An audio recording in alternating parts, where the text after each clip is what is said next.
On today's Hunt, Harvest, Health podcast, we meet up with Dan and Alicia Staton.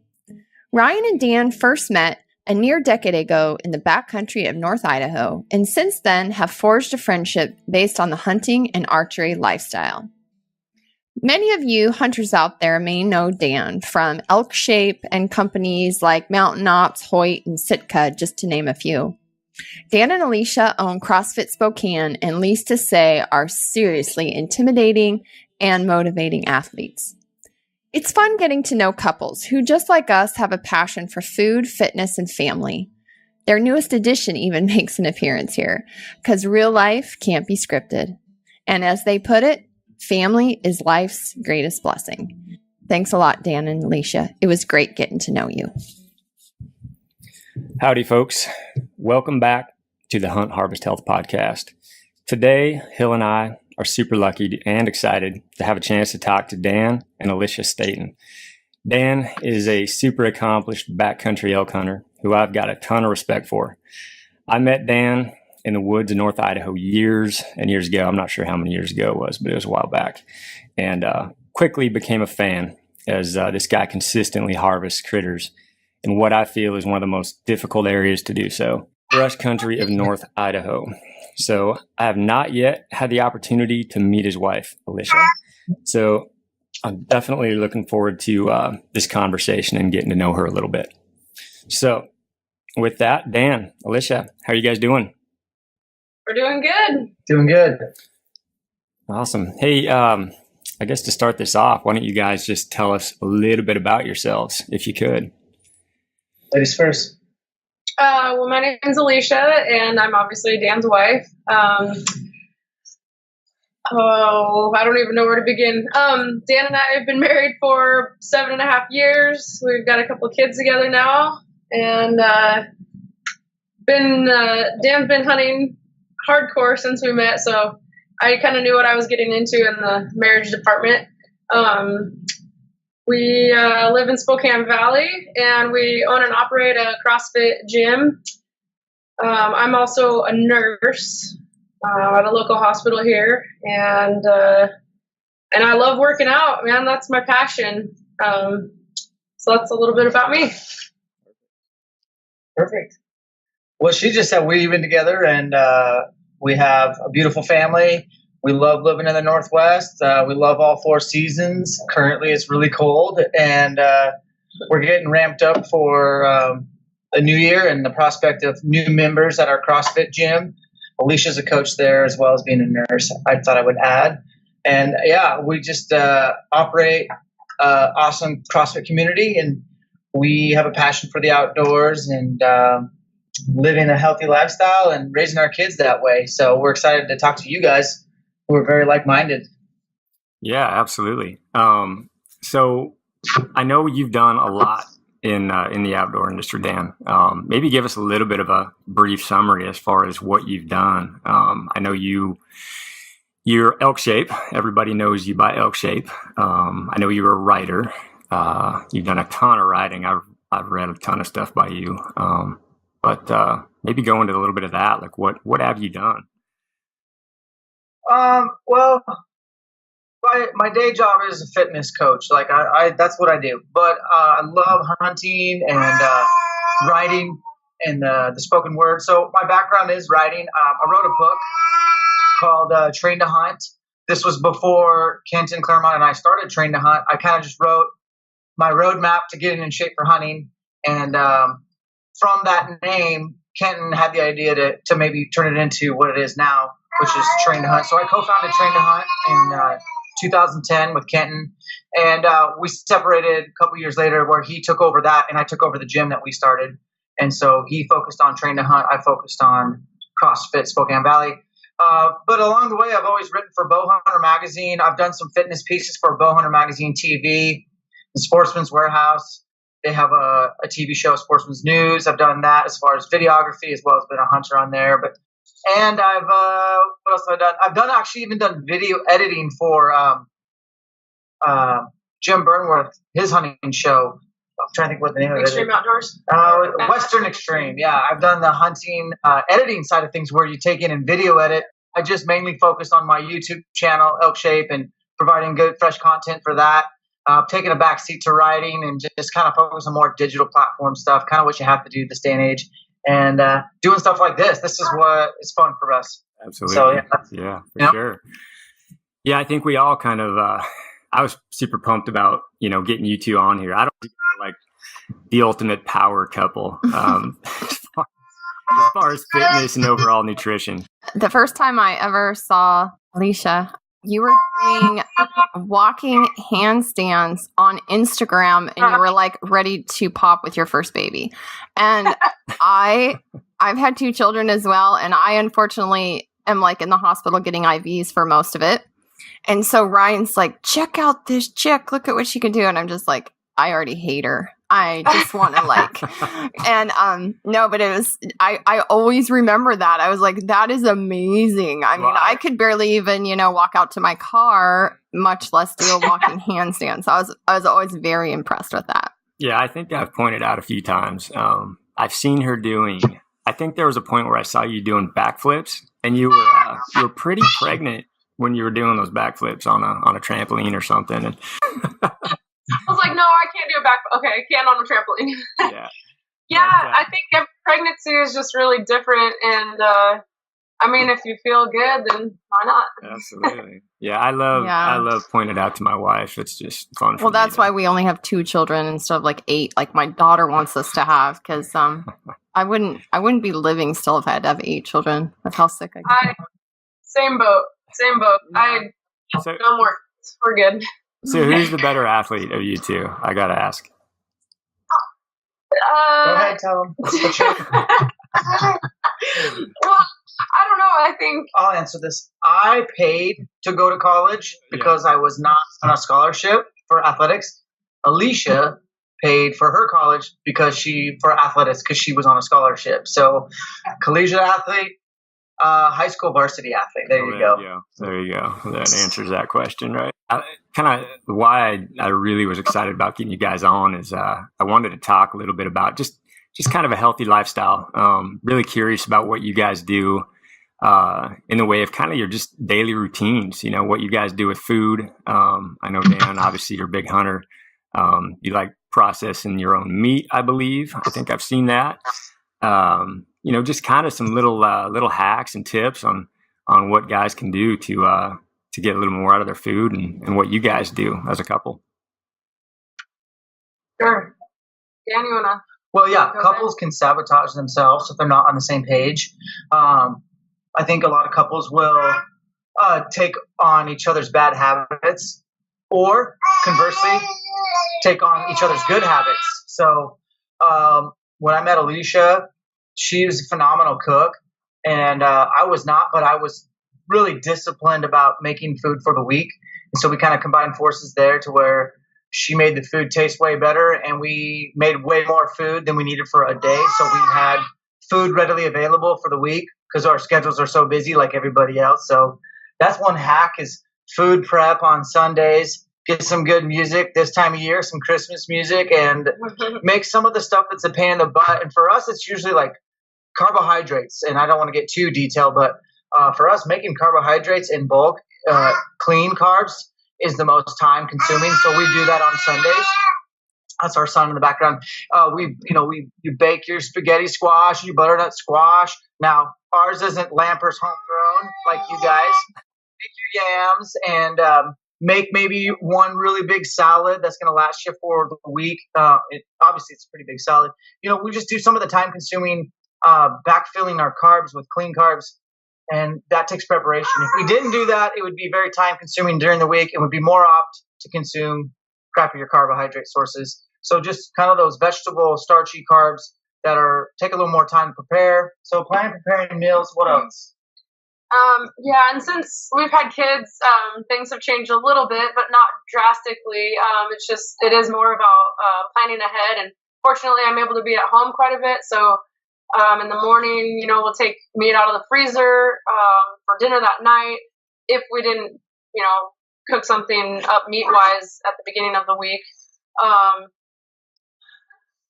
We do, one thing I want to add in as far as like our daily routine goes. So we are not like big 3 squares kind of people. We kind of eat when we're hungry. And a lot of, Dan's works with mountain ops, and so we do a lot of shakes. And in the shakes, we use organic blueberries, spinach, oatmeal sometimes, and we'll throw in some healthy sort of fat like almonds or cashews or walnuts, and scoop of whey protein, and then some almond milk. And that usually is, we each have one of those a day, and it's just quick and easy. Sometimes for breakfast or after a workout, we'll have one of those. So that's kind of been a huge part of what Dan and I have done over the years. So incorporating the shakes, I think you get a lot of nutrients in the small serving. Yeah, so, you forgot to talk about huckleberries from North Idaho. Yeah. We throw those in there, and then it's about 1.5 cups to 2 cups of spinach. We're basically drinking without. For me, I'm not like the biggest or the greatest vegetable consumer, so if I can drink 2 cups of spinach, that's awesome. And or kale or whatever whatever your flavor is. But yeah, a smoothie a day keeps the doctor away. Also, I think having like lots of food on hand that you can just easily grab. And then like our meal preps. So when you are hungry, you just, you have the preset Tupperwares ready to go, and you can just heat that up or eat it cold, which is usually what we do. But food prep is huge, and then our smoothies, and we eat a lot of oatmeal and eggs for breakfast. I saw that you procure your own meat, right, Dan? I'm pretty sure that you cut everything up yourself. You do everything yourself. Kind of do-it-yourself guy for that. You don't drop it off to a butcher somewhere. Now, did I see that you are not adding any fat to your meat when you're grinding up burger? And I do my own meat as well. Every single aspect of it I love. But what's your process, and what's the thought process behind not adding any fat at all to the meat that you do? Yeah, so the backstory to elk hunting was I first started elk hunting because they bugled, and it was awesome adventure. It really wasn't about the meat, and it's not fun to say that, but it wasn't. It was about the hunt and adventure. But I think since I've met you, at some point, something changed where it was more about the meat and it's less about anything else but getting an elk on the ground. Because at some point, we're just like, hey, we don't have any elk meat. What the heck? You got to get an elk. We live off that elk. So I don't expect everyone to come to that point. But for us, it is important. It is a staple in our house. At some point, we realized that if you took it to a butcher, you didn't really know what you were getting. And at some point, you just got to go out on a limb and try it yourself. And this day and age, this digital platform, you can find resources to do it on your own. But we learned the hard way. And we bought the grinder. We started doing it ourselves, and we sucked. And we're still getting better. It's still evolving. But a couple of things I would say that we've learned for elk is we like our elk to hang for a week at 40 to 44 degrees. I usually debone elk because we kill them in horrible places. If I could, I would leave them on the bone, but it just usually doesn't work out that way. So the bigger the chunk, the better. Cut them up into small, you lose more meat. So we want to procure as much meat as possible or salvage as much. So the idea behind leaving it out for about a week in that temperature is basically the bacteria starts breaking it down, and you get a little bit more tender meat in the long run, right? Yeah, we get the blood to drip. I get all the blood dripped out for the most part. It's a natural process, and it took us a while to figure that out. Because one year we let an elk hang for a week, and it was an old bull, and we were remarking to ourselves, "This is some of the best meat we've had. This is better than the spike you killed the year before." So, as far as not adding fat, we have added fat before. We have purchased pork fat, and we've got it pretty cold and mixed it in there because colder fat blends well with, obviously, when you're grinding meat. If you did, most people know that. And but at some point along the line, we just stopped adding fat, and we felt like the texture was fine, and it made the patties, and it made the taco meat, it made whatever we wanted. And getting that meat to patty out, like it's not just sticking to the pan when you're adding it in. Are you just adding like a lot of oil to the pan when you end up cooking this up? We use coconut oil. We use a lot of coconut oil, and a lot of olive oil. So like if I'm doing a roast, and we'll do that in like the crock pot, I pour on the olive oil for roast, especially because they're super dry otherwise. And then the ground meat, I usually do like coconut oil. So, I mean, we are adding fat. It's just it's not animal fat. And Hillary, like the mid-chain fatty acids that you get from coconut oil, the MCTs and stuff, like that's good. I'd rather have that fat source than pork. If we lived closer, I would have you teach me how to render more bear fat. I just haven't killed a lot of summer bears, and that's the kind I want to eat. Wow, but I just yeah. I'd be interested in doing that, but that's kind of how we roll, and it's worked out real well. Absolutely. Cool. Yeah. I was curious about that because I've always, I've always added, a little bit of fat, just, it's not a lot, but maybe 10%.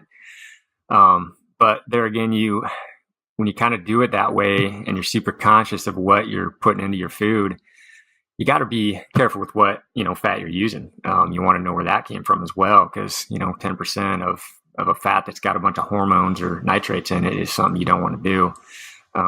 I know I add a little bit of what I call a clean fat. It is bacon, but it's uncured, hormone free, nitrite free. So, I do it that way. I just don't add a lot, but it just seems to be enough to keep it from sticking. He actually this year made his own summer sausage.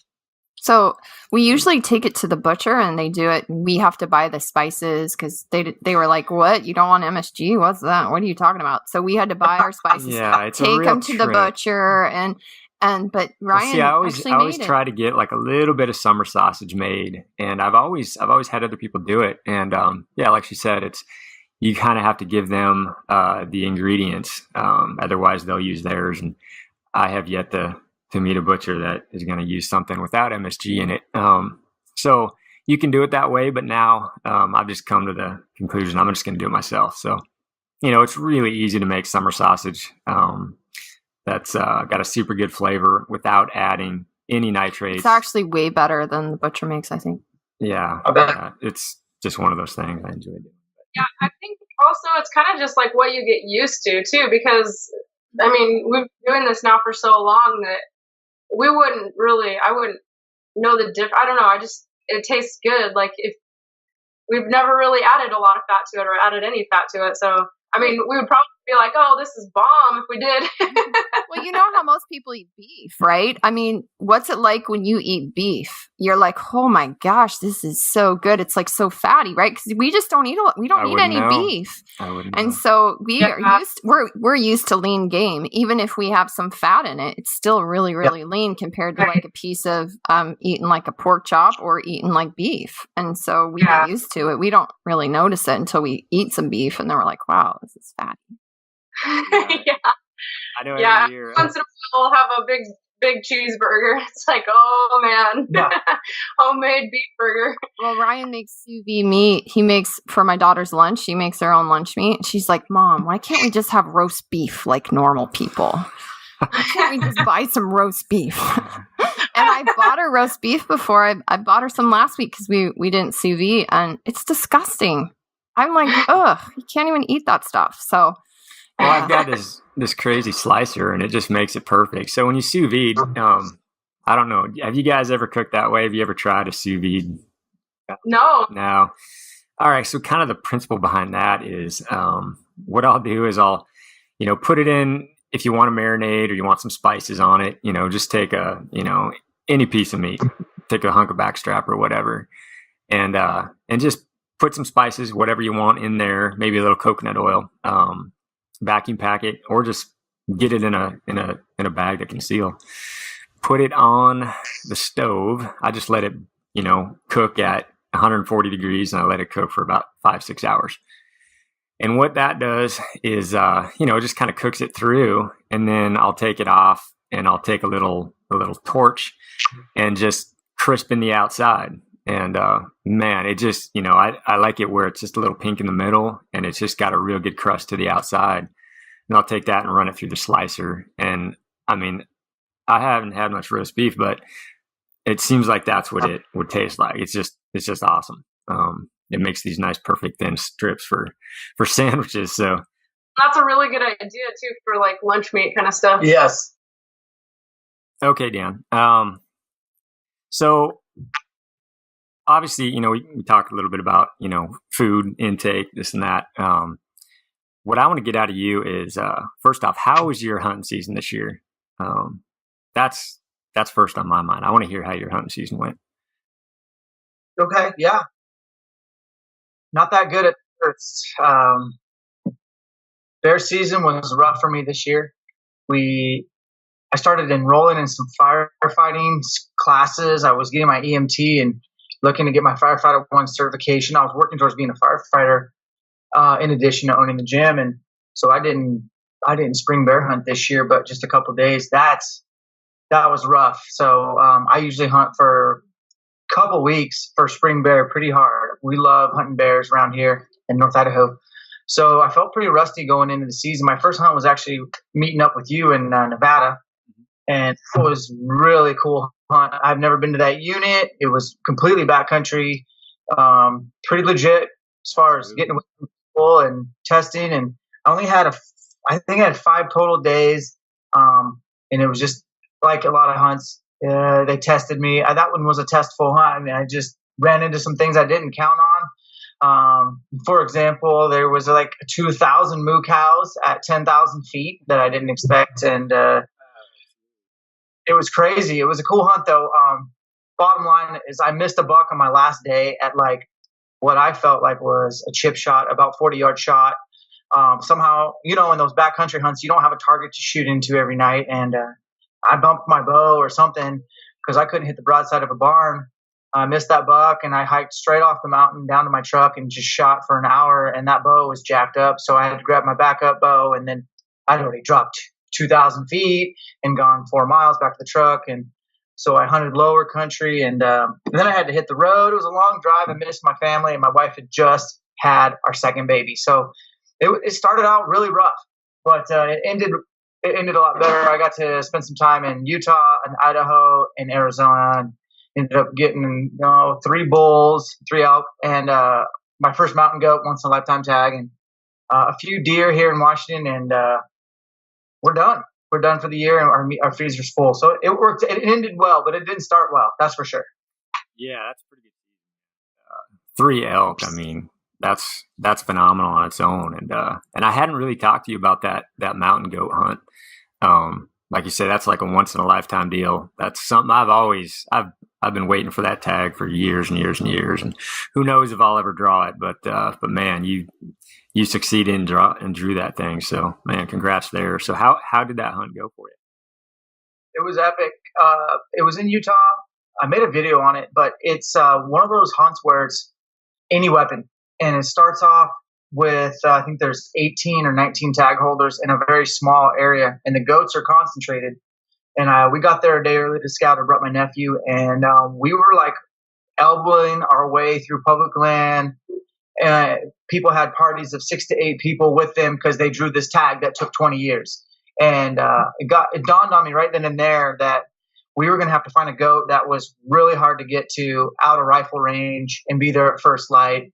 And sure enough, we were able to find some mountain goats that were tucked in, hard to get to, and we were the first ones on them in the morning. And I'm pretty sure, I'm not 100% sure, but we were the only bow hunters out of 18 that got it done with a bow. We were committed to the bow. I didn't bring a rifle. I got nothing against rifle hunters. It's just my personal preference is archery. Actually probably better at archery than I am with a gun. I'm horrible shot with a gun. And so we got it done. I had to wear hunter orange because it was a general any weapon hunt. And getting him out was absolutely horrible. He did everything people told me. Once I made my fatal shot, he leaped off a cliff and died in the bottom. He didn't break any horns, but he just tacked on an extra 500 vertical feet, and it took us half a day to get him out. But what a hunt! It was. It's all on video, and I was with my nephew, and it's just a memory of a lifetime. It was awesome. I encourage everyone to apply for that hunt. Yeah, that sounds awesome. Yeah, that hunter orange thing, that just doesn't quite feel right, does it? I've done late season hunts, archery, and you have to wear that hunter orange on those rifle hunts. It just doesn't feel right when you're bow hunting. It's brutal. But Well, cool. So, Alicia, I've seen you. Well, I don't know if you're hunting now. I know, you guys have a family now, but are you able to get out on any hunts these days? Or I know you used to hunt quite a bit. Yeah, since we've had children, the game's changed quite a bit. Just for me to get like an hour workout in a day is a feat in and of itself. So I haven't hunted since we've had kids. But prior to that, I'm a whitetail fan. Like nothing gets my heart pounding more than going out and seeing a big buck while I'm sitting in my tree stand and just trying to be as silent as possible because they're so spooky.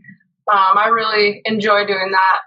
So hopefully these kids get a little bit bigger and I'll be able to get out and get back to that because that's something that I really enjoy doing. Yeah. Can I ask you, being a female, and I know hunting nowadays is much more popular in females. I grew up in Montana, Colorado and Montana, and I didn't grow up hunting. And so I'm always intrigued at kind of the woman's story of how you got into hunting, because I don't think it's as typical as a male's. Can you share that a little bit? Yeah.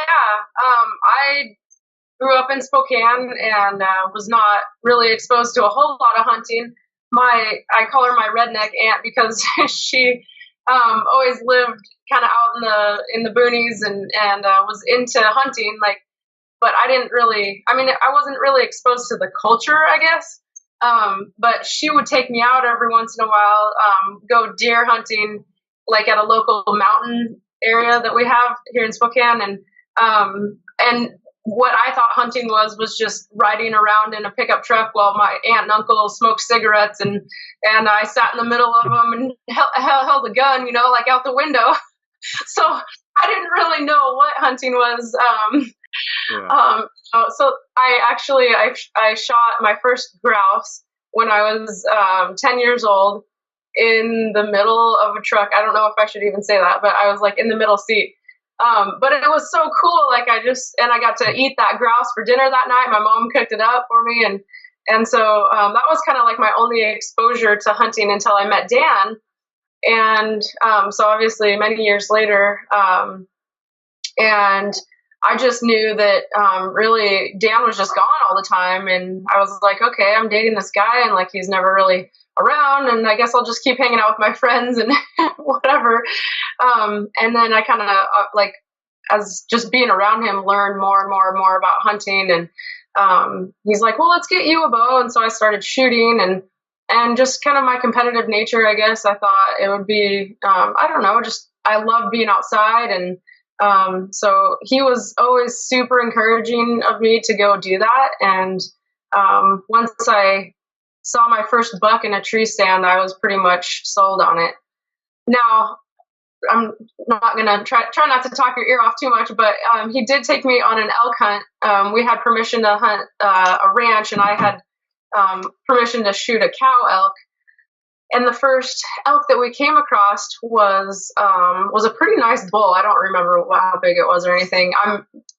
Anyways, long story short, basically, Dan's like, oh, dude, that's so cool. Like you saw a bull elk right away. And I'm like, oh, yeah, it was all right. He's like, okay, you're not into elk hunting. So I just have the same sort of like passion for that as I do for whitetail. So I hunt a little bit, but nothing, too extreme. I just really like being outside and having the opportunity to just have it quiet. Like that's probably the best part of the hunt, just the quiet. Kids change everything too, because before we had kids, we were avid backcountry and downhill skiers. We traveled around doing backcountry skiing and randonnée, and we'd go to Whistler a couple times a year, and we were just. And then I had a baby in January, which means your ski season's trashed, and then I think I've skied twice with her last year, crying down the little. Alicia might have been skiing in like December. Yeah, I don't want to hear that either. You mean when she's pregnant? Yeah. Like, skiing on her hands down the mountain. oh, wait. Okay. No, but I loved skiing so much, and I haven't skied in almost 8 years. It's like kids just, they change so much for the female. Now, Ryan would beg to differ that the men really suffer when children come around, but I might not totally agree with that, because it seems that every year since my daughter's been born, Ryan takes more and more hunts. So I'm not quite sure how that works. So. Amen, sister. I know. It's like, I need to go on another hunting trip. Oh, really? Like, I need to get out of the house and, take a shower by myself, like once a week. I'd be happy with that. So it's a totally different thing when you have hobbies and then you have kids. So I want my girls to grow up big and strong, and they need that little extra bit of protein every year. So it's one more animal, two more animals. It sounds like you guys have the same problem we have. You have a deficiency of protein.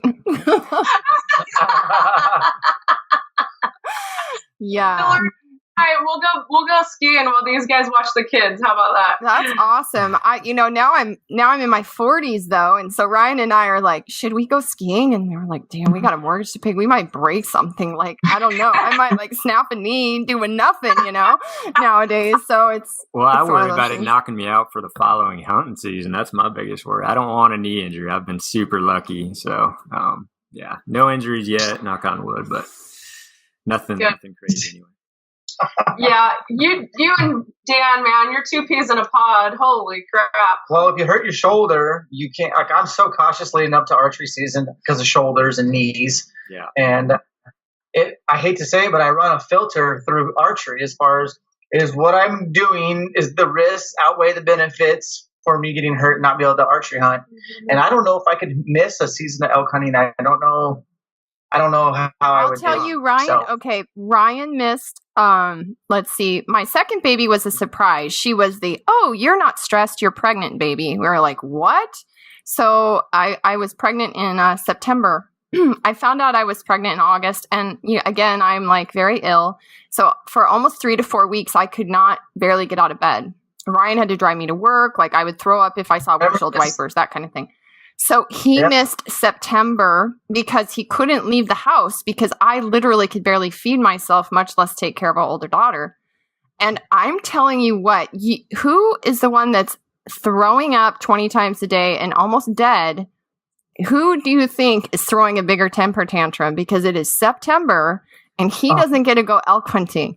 It's just insane. It's like, it's the craziest thing I've ever seen. So yeah, he's missed one elk season in a long, long time. And that was for good reason. But he pretty much warned me that'll never happen again. So yeah. That was brutal. That was like somebody pooped in my picnic. October came around and I just couldn't get that snarl off my face, just not being out there. So I knew, what I had to do. I stepped up, but yeah, October came around and I said, please leave, go somewhere and kill something. Yeah. Please get out of here. And he just ran about as fast as he could to get out of here. I did double down in October and November. So we got those animals, but that was rough. But yeah, like you were saying, Dan, I remember a story. I don't remember how many years ago this was, but I crawled up we had a light bulb go out on the front porch, got up on a chair. This is probably in August. I think it had to be in August, and stood up on this, and one of the legs blew out of this chair and I landed right on my wrist. So first I thought I broke it. I forgot about that. And, it just tweaked my wrist, swelled up, and the first thing that goes through my mind is, oh my God, I'm weeks away from, archery elk. And luckily that thing healed, but I was so close to snapping it, and that weighed heavy on me. I was preparing for the worst, but so I won't even change a light bulb in the summer anymore. That's my job. Anything after like January, February, it's up. He knows I have no hobbies anymore. You go hurt yourself because I am not doing it. I'm not getting up on a ladder. I'm not cleaning the gutters. That's Phil's job at this point. Awesome. Totally awesome.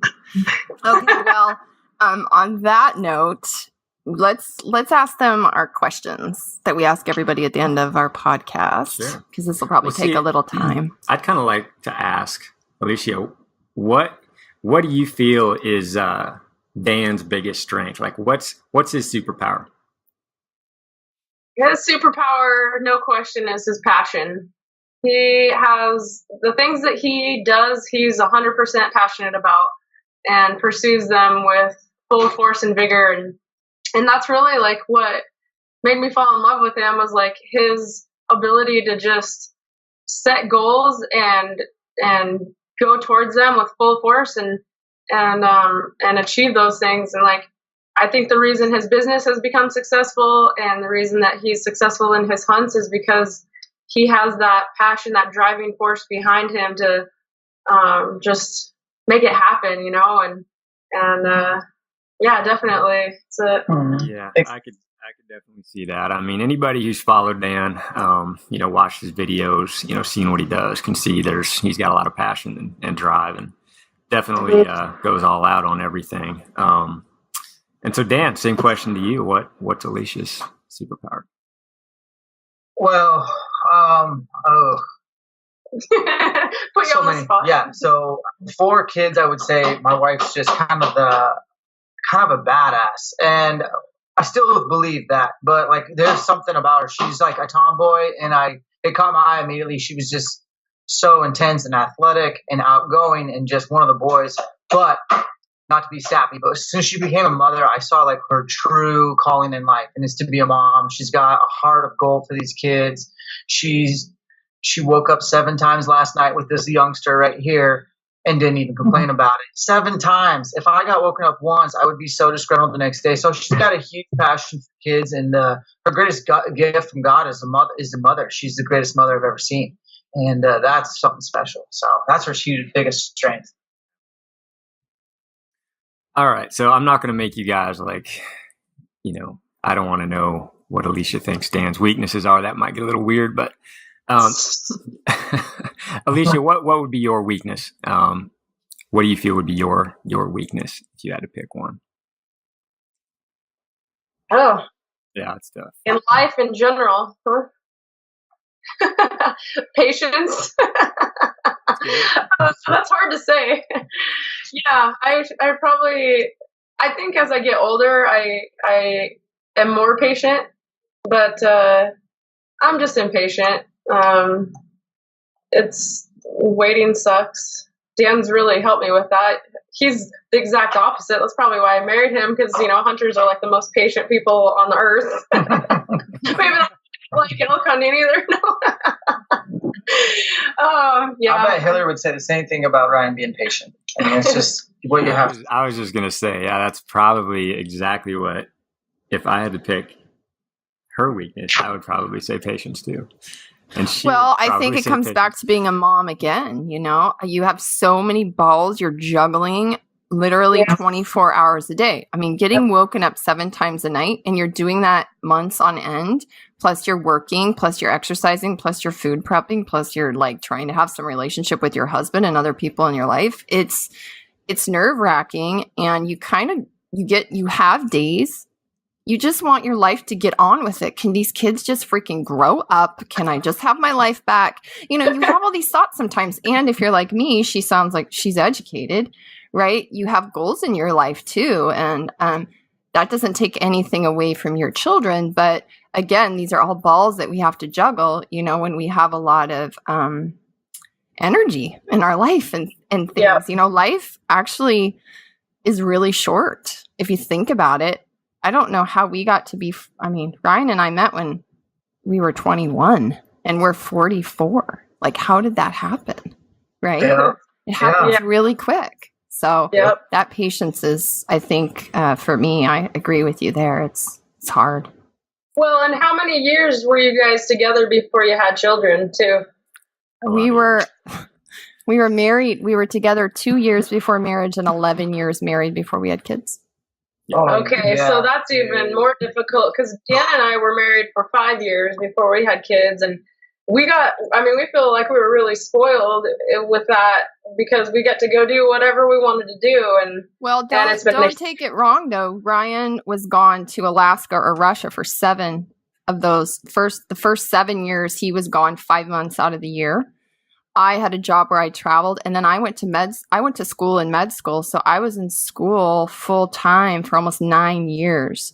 So we were never attached at the hip. We actually kind of had a relationship. It was like, I call it the honeymoon relationship. For 7 years, he would leave at the end of May, at the beginning of June, and he would literally call me in like October, because I hadn't talked to him on a phone for 4 or 5 months. And he would call me from Anchorage and say, "Hey, babe, I'm going to be home in 5 hours." And I hadn't talked to him in almost 4 months. And so that's how our relationship, then he would come home.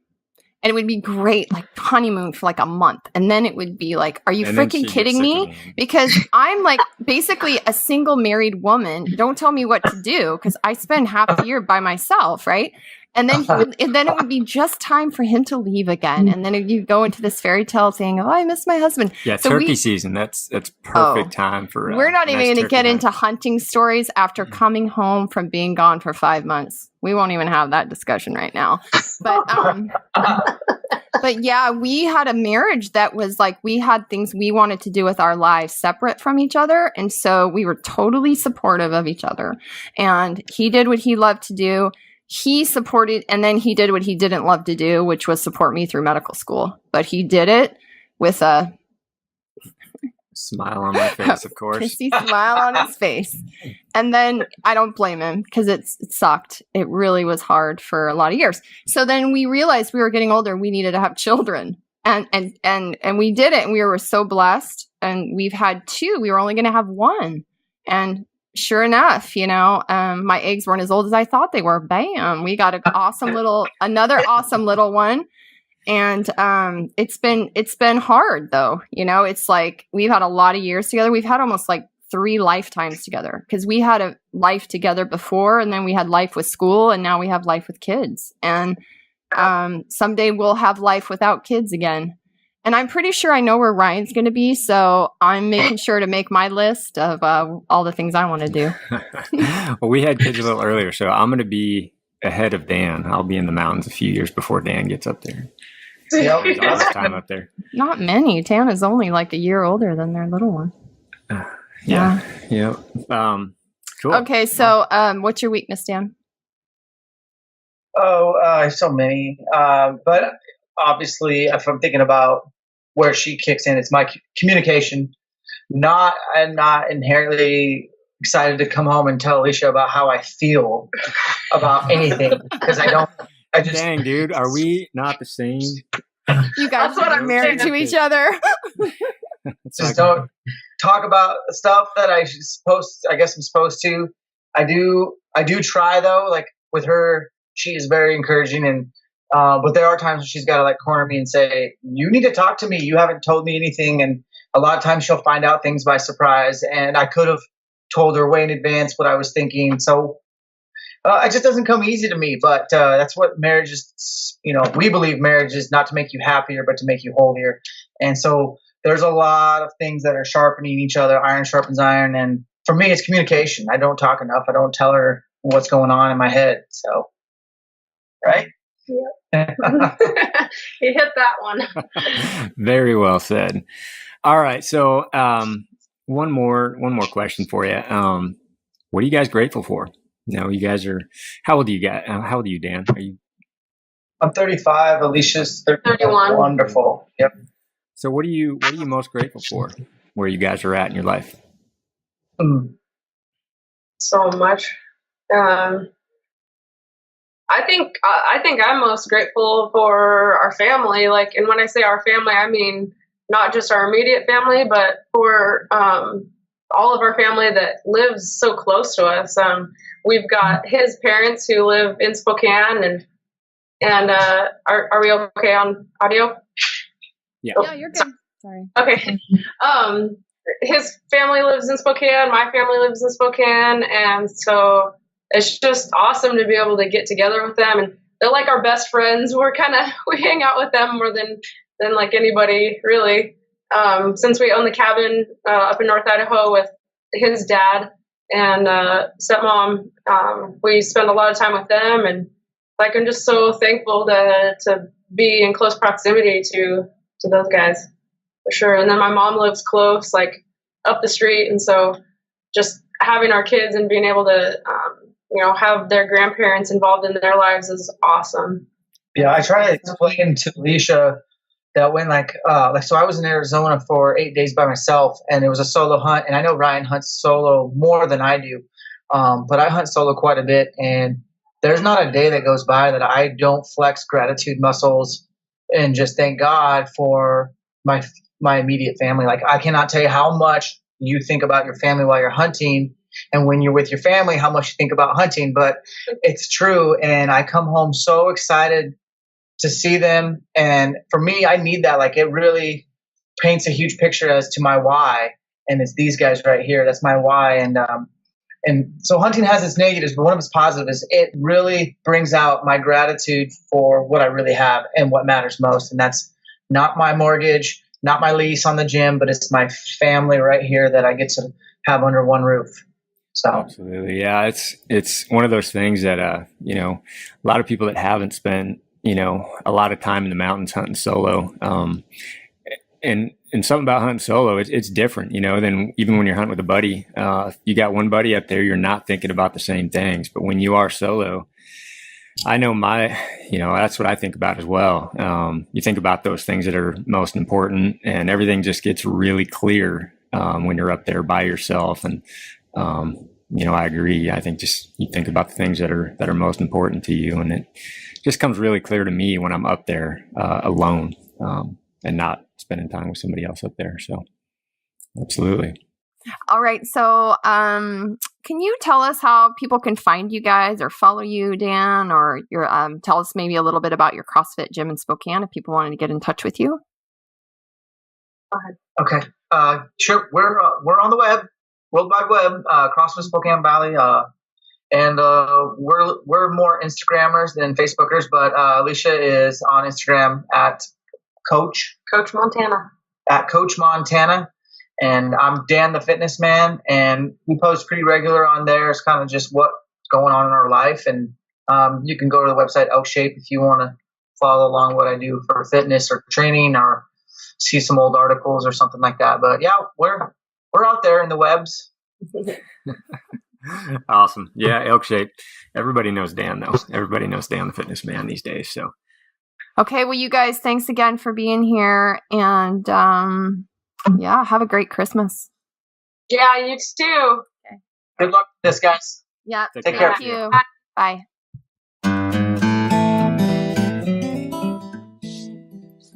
Hey, folks. Thanks for listening to the Hunt Harvest Health Podcast. If you enjoyed the podcast, leave us a review on iTunes or Stitcher.